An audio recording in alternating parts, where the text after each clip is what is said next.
সুবহানাল্লাহ। দেখতেছি একজন মহিলা মাথায় ঘোমটা দিয়ে চেহারা দেখা যায় না, মরা গরুর মাংস খেটে খেটে থলেতে পড়তেছে। রবি ইবনে সুলাইমান বলে আমার অন্তরে সন্দেহ আসলো, হয়তো এই মহিলা এই মরা গরুর হারাম মাংস খেয়ে বাজারে বিক্রি করবে, কারণ হাজিরা তো এই বাজার আগমন করেছে, আমাকে অবশ্যই এই হারাম খাওয়া থেকে বাঁচাতে হবে। জোরে বলুন সুবহানাল্লাহ। রবি ইবনে সুলাইমান পিছনে রওনা দিলেন। ওই মহিলা কোথায় যায় দেখতেছেন, যেতে যেতে ওই মহিলা একটা ছোট্ট বাঙ্গা ঘরের মধ্যে ঢুকে গেল।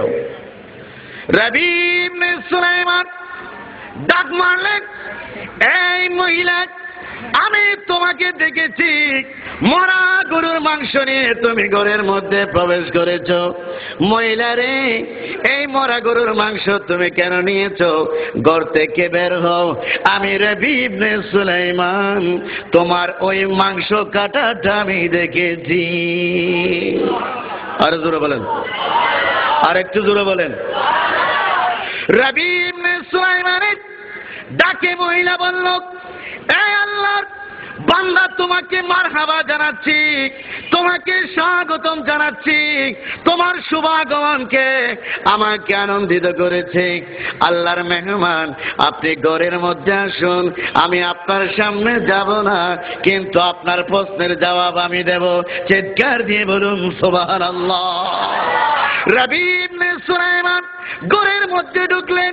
ওই মহিলা তিনটা এতিম বাচ্চাকে ঘরের সামনে দাঁড় করিয়ে দিলেন আর বলতেছে, আল্লাহর মেহমান রবি ইবনে সুলাইমান, আমাকে আপনি জিজ্ঞাসা করেছেন মরা গরুর মাংস কেন আমি কেটে কেটে কেন এনেছি। রবি রে, আমি অন্য কোনো কারণ আনি নাই। আজ এক সপ্তাহ পর্যন্ত আমি সহ আমার সন্তানদেরকে নিয়ে আমি উপোস রয়েছি। আরে রবি, শুধু তাই নয়, আমি একজন আওলাদ রাসূল, আল্লাহর রাসূলের আওলাদ। আমি মানুষের ঘরে গিয়ে আমি কাজকর্ম করতে পারি না, কারণ আমার যৌবন থাকার কারণে, আমার বয়সের কারণে মানুষের ঘরে যাওয়া সম্ভব হয় না। আমার সন্তানদেরকেও ভিক্ষা করার জন্য রাস্তায় বের করে দিতে পারি না। এই রবি, আর থাকতে না পেরে, আমার সন্তানদের কান্নাকাটি বরদাস্ত করতে না পেরে আমি মরা গরুর মাংস নিয়ে এসেছি আমার সন্তানদেরকে জিন্দা রাখার জন্য। চিৎকার দিয়ে বলুন সুবহানাল্লাহ। আরে জোরে বলুন সুবহানাল্লাহ। রবি, এই রবি, অন্য কোনো কারণ নাই, এই জন্য শুধু আমি মরা গরুর মাংস এনেছি। রবি ইবনে সুলাইমান নিজের দু চোখের পানি ছেড়ে দিয়ে আল্লাহর দরবারে বলে, এই আল্লাহ, দু জাহানের মালিক তো, দু জাহানের বাদশা, তোমার বন্ধু নবী মুস্তাফাকে তুমি করে দিয়েছো। আজকে তোমার মুস্তাফার আওলাদ ক্ষুধার্ত হয়ে মরা গরুর মাংসের দিকে হাত বাড়ায়। ইয়া রাসূলুল্লাহ, আজকে আমার দুটো রাস্তা, একটা হলো হজ্জে যাওয়ার জন্য তোমার বাইতুল্লাহ শরীফের দিকে রাস্তা, আরেকটা রাস্তা হলো তোমার আওলাদের দিকে। আমি কি এখন হজ করতে যাব নাকি তোমার আওলাদকে সম্মান করব? ইয়া রাসূলুল্লাহ, আমি জানি জান্নাতের মালিক আপনি, হাউজে কাউসারের মালিক আপনি, ফুলসিরাতের পুল পার করানোর মালিকও আপনি। রাসূল, আমি জানি নিয়ামতের ঘাটতি আল্লাহ আপনাকে বুঝিয়ে দিয়েছে। চিৎকার দিয়ে বলুন সুবহানাল্লাহ। আলা হযরত বলেন, লাউ রব্বিল শেখ जिसको जो मिला उनसे मिला, बटती है कौनैन में, बटती है कौनैन में, नियामते रसूलुल्लाह की सलात ले आओ।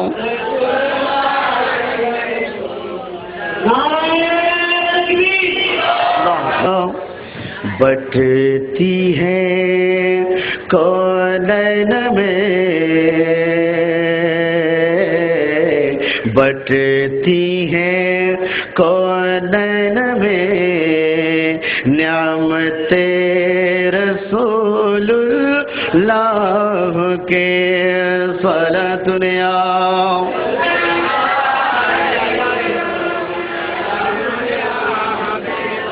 বাবারা, আল্লামা নুরি সাহেব কাদার জবান মোবারকে অনেকবার এই শেয়ারটা শুনেছি।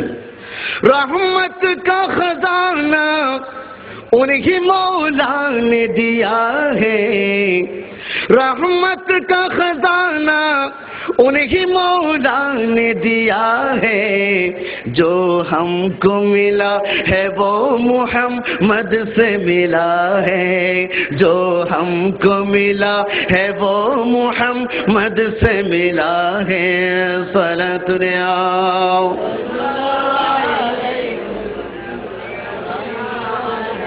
রবি ইবনে সুলাইমান বলে, আয়া রাসূলুল্লাহ, আমাকে একদিকে আল্লাহর ঘরের মেহমান হওয়ার দিকে আহ্বান, অপর দিকে তোমার আওলাদকে আমি ক্ষুধার্ত দেখতেছি।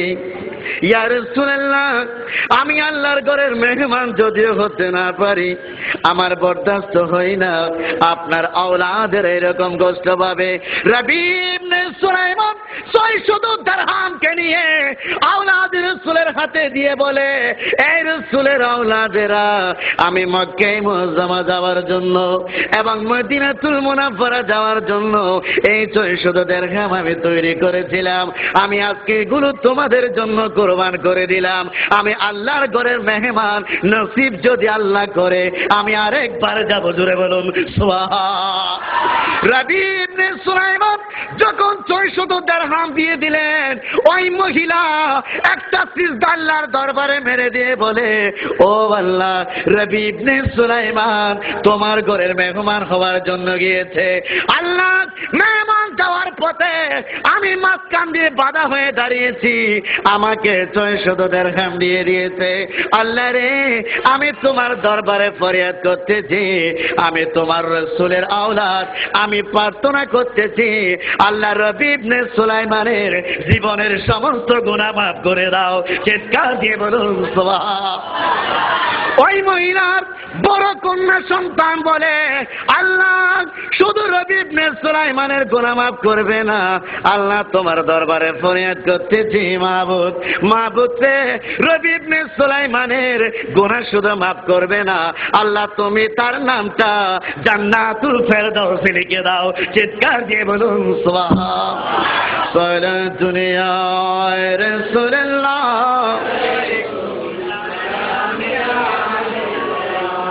সালাতুন ইয়া রাসূলুল্লাহ,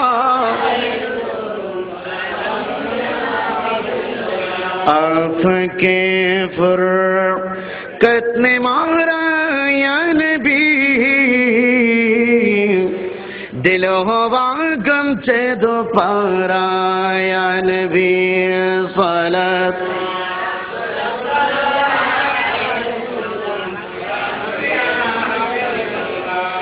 আরেকজন সন্তান বলে, এই আল্লাহ শুধু রবি ইবনে সুলাইমানের জীবনের গুনাহ মাফ করবে না, আল্লাহ তার ডাবল সওয়াব দিয়ে দাও।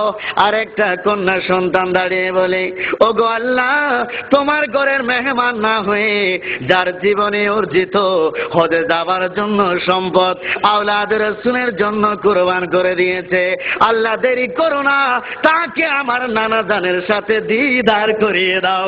সুবহান। আরেকজন মহিলা বলে, আল্লাহ শুধু দিদার করিয়ে দিলে হবে না, আল্লাহ রবি ইবনে সুলাইমান আমাদেরকে যা দান করে দিয়েছে, আল্লাহ দেরি করো না, তার ডবল সওয়াব তুমি দুনিয়ায় দিয়ে দাও এবং ডবল সাজা দিয়ে দাও। চিৎকার দিয়ে বলুন সুবহান। রবি ইবনে সুলাইমান বলে, আমি টাকাগুলো দিয়ে তাদের দোয়ার সাথে সাথে আমিন বললাম।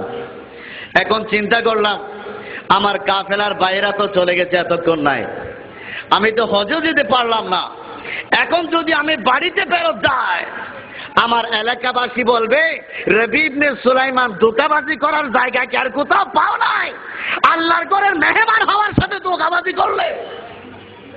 এখন বলতেছে না, আমি এই জায়গায় অপেক্ষা করি, হজ যখন আদায় করা শেষ হবে, হাজিরা যখন ফেরত আসবে, আমিও দেরি করব না, তাদের সাথে ফেরত যাব।